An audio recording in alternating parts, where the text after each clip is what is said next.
In the late 19th century, as European empires tightened their grip on the Muslim world, a figure emerged who would become one of the most influential and elusive thinkers of modern Islamic history.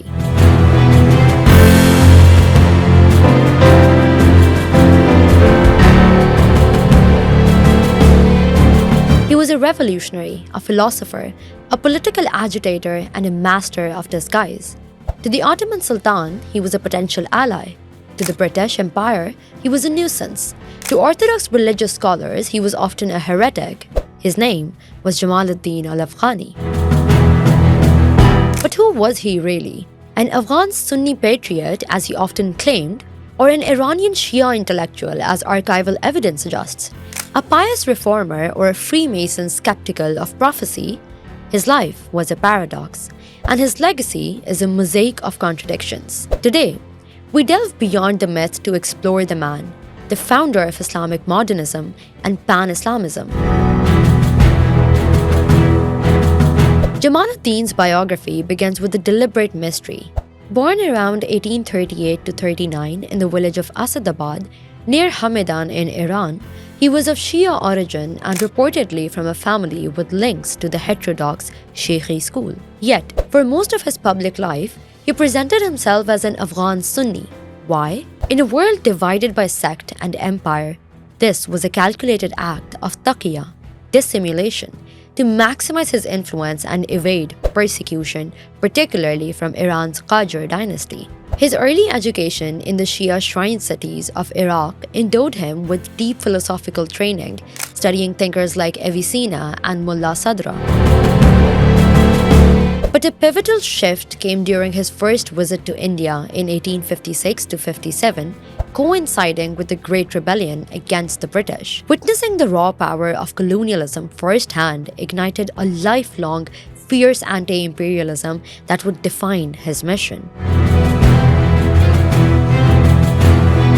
Al-Afghani's career as a public intellectual began in earnest in the 1860s and 70s, a period of movement and mentorship. In Istanbul, his association with the secularist Tanzimat reformers ended in controversy. In a famous lecture, he compared prophecy to a craft or art that could be studied, implying that a human, almost professional dimension to divine revelation. This outraged the Ottoman religious establishment and led to his expulsion, a first taste of the backlash his radical ideas could provoke. He found a more fertile ground in Cairo from 1871 to 79. Here, he was not a formal university professor, but a charismatic tutor in cafes and homes, gathering a generation of young Egyptian nationalists. His most famous pupil was Muhammad Abduh, whom he guided from Sufi mysticism towards political activism and philosophical rationalism.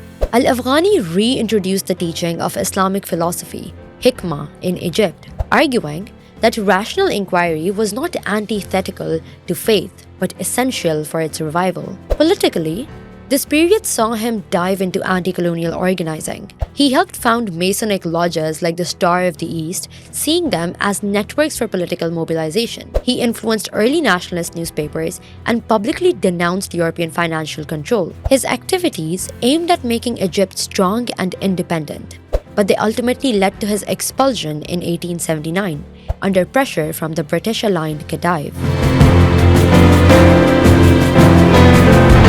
A key to understanding al-Afghani is the remarkable flexibility of his ideological appeals, which evolved based on his audience and geopolitical context. In India, for example, from 1880 to 1882, while under a form of British surveillance, he wrote a series of Persian articles. Here, his message was linguistic and territorial nationalism. He argued that the bonds of shared language and homeland were stronger than religious ties, advocating for Hindu-Muslim unity against the British. His primary target was not colonialism alone, but the pro-British modernism of Sir Syed Ahmed Khan, whom he attacked viciously in his work, The Refutation of the Materialists. In Paris in 1883 to 85, in exile with Muhammad Abduh, his strategy shifted dramatically. They published the influential journal Al-Urwa al-Wusqa, the firmest bond. Now facing the West, al-Afghani pioneered the ideology of Pan-Islamism. He called for a unified Muslim world, ideally under the Ottoman Caliph, as a defensive political bloc against European imperialism. This was a strategic, pragmatic unity, emphasizing military strength and political independence as core Islamic principles. This pivot reveals a core truth. For al-Afghani, Islam was a potent instrument for political mobilization. Whether he emphasized nationalism or religious unity depended on what he believed would most effectively galvanize resistance. Al-Afghani's most revealing and for many troubling intellectual movement came in his 1883 response to the French philosopher Ernest Renan. Renan had argued that Islam was inherently hostile to science and philosophy, and in a stunning reply, published in French and kept untranslated in Arabic by Abduh, al-Afghani largely agreed with Renan. He argued that all religions, including Islam, were initially intolerant of free philosophical inquiry. He celebrated Europe's escape from the tutelage of religion and expressed hope that Islam would follow the same path. He concluded with a bleak dualistic vision, quoting, "So long as humanity exists, the struggle will not cease between dogma and free investigation, a desperate struggle in which I fear the triumph will not be for free thought." This was not the voice of a traditional religious reformer. It was the voice of an Enlightenment-inspired philosopher who saw religion as a necessary social glue for the masses, while truth resided in science and philosophy for the elite.